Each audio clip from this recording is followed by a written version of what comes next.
Hey guys, and welcome back to another video. Today we are going to be talking about One Piece chapter 949, and I really like this. This chapter had a lot of good action, but it also had some decent dialogue if you ask me. So yeah, let's get right to it. So first of all, F plague ammo. It is awful. They are basically infecting these people with viruses and shit.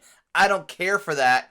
Get it out of here. The Scorpion guy can get the heck out of here with that. I don't care for it one bit. And honestly, neither do Luffy or Chopper. Luffy because he just doesn't like the way that it plays out, and Chopper because he's a doctor and he does not like the idea of biological warfare, essentially.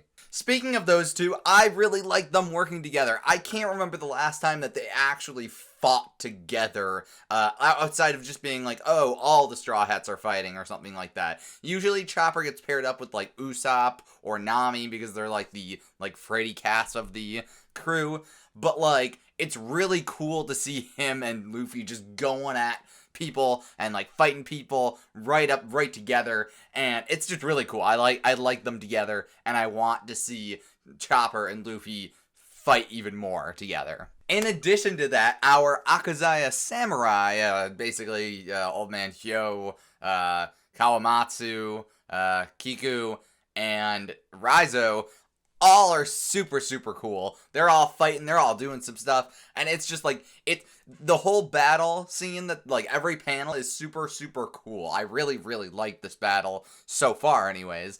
And I'm glad that we're seeing kind of at least a portion of basically Odin's old crew showing up and doing their own thing. Up until recently, we did not even realize to what extent Kiku was involved in all of this. Obviously, we knew that she was kind of a samurai person, but like, I mean, now we know that she's kind of like this like demon, and she's much more scary than you'd think she would be. So yeah, all the fighting panels in this chapter with Luffy and Chopper and then the samurai, they're all really great. I like the art in each of the panel. It really demonstrates their individual abilities and whatnot, because there's like a panel with like Kawamatsu doing one of his like Kappa style things, and it's really cool.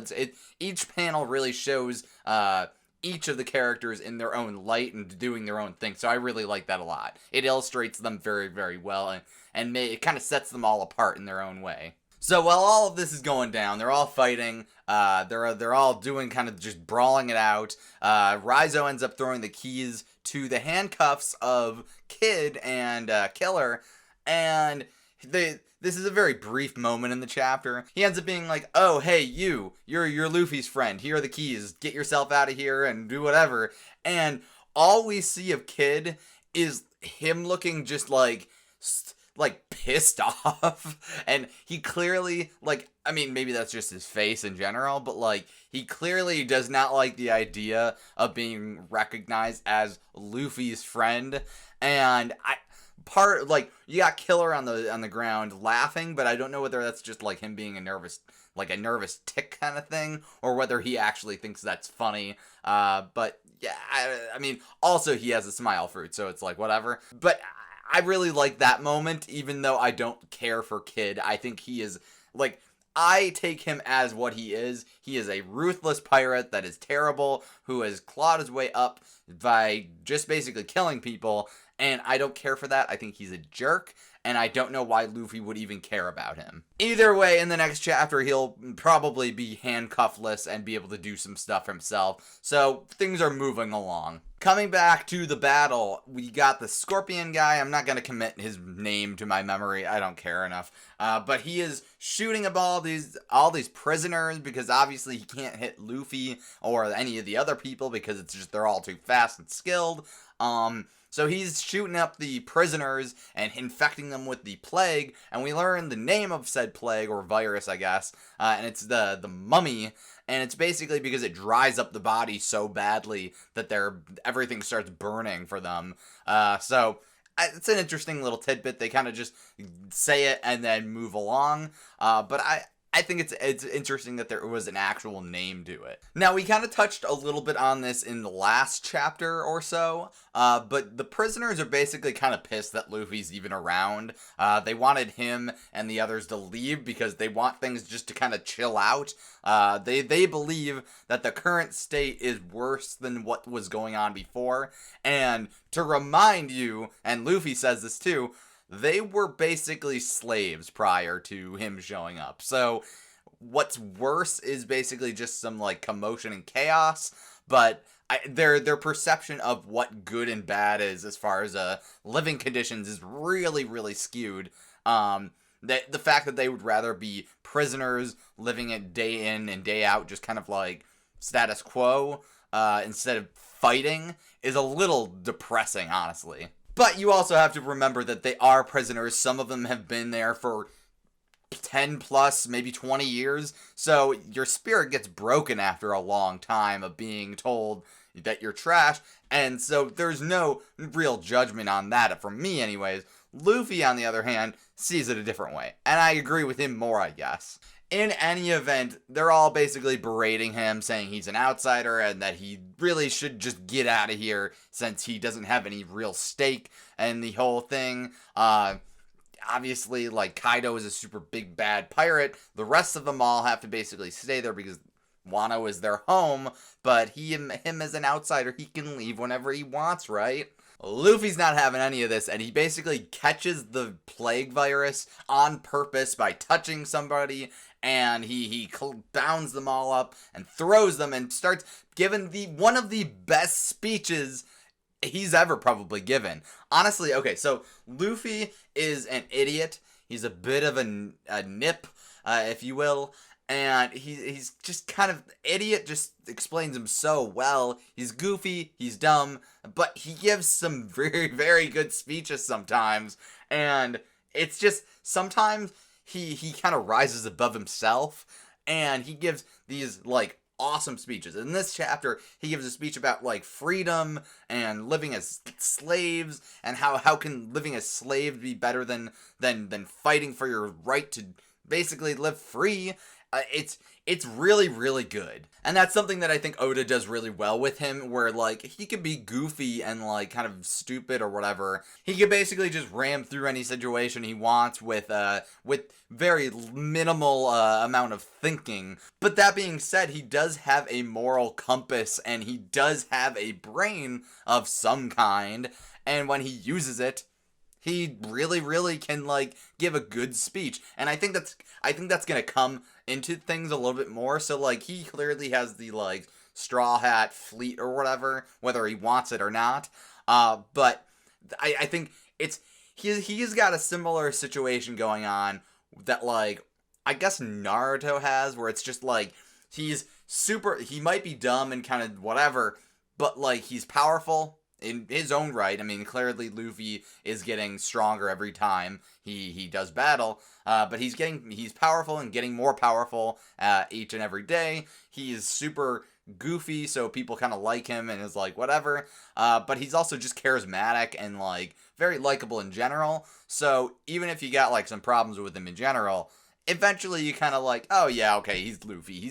He's a goofball, but he's a lovable goofball. So I think he's kind of got that gravitational pull towards him that I think once stuff really gets, like, hitting hard for, like, the final arc, whenever that is going to be, it'll be, oh, he's got allies all across the globe, and he's going up against whoever, the world government, or Kaido, or Blackbeard, or whoever.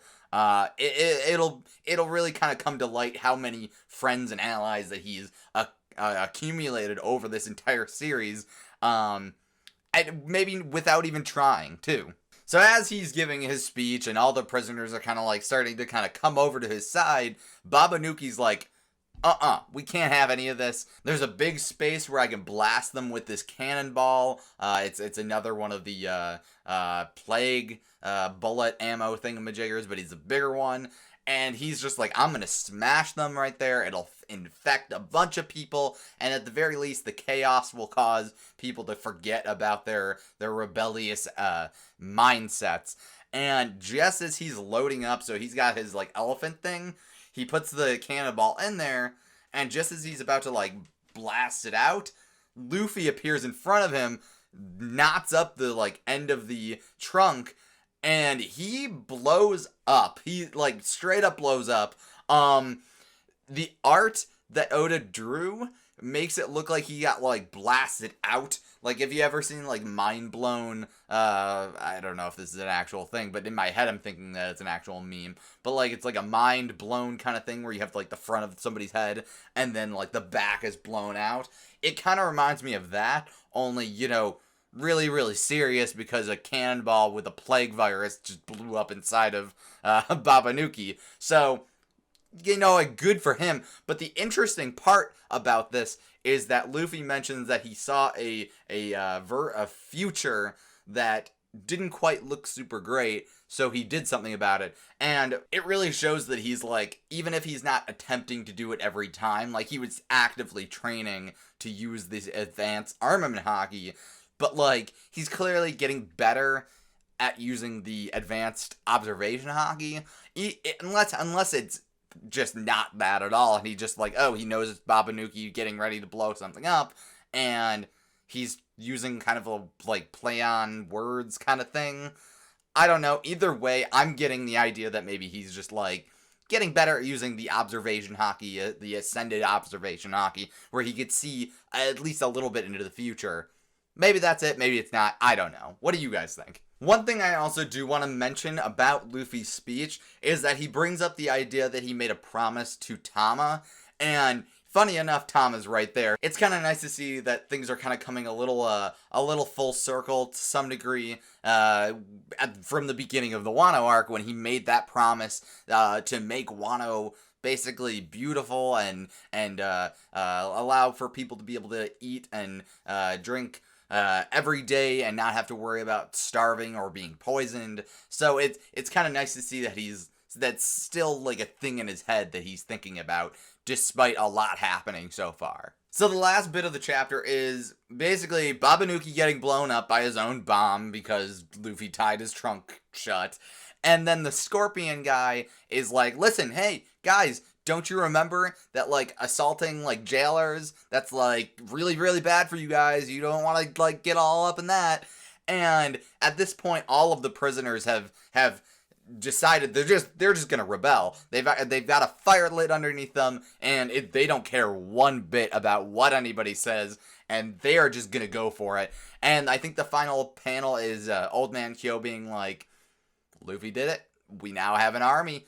We now have basically a secret army, because nobody knows about the prisoners basically rebelling and getting up in arms. So they have, despite everything going on in the rest of Wano with like people getting jailed and whatever, they now have a very large army of people that are more than willing to fight Kaido's crew and Orochi's people. So they've got a pretty decent army, and Old Man Kyo's like, yeah, Luffy's got a way with words. He's got a way with people. Good for him.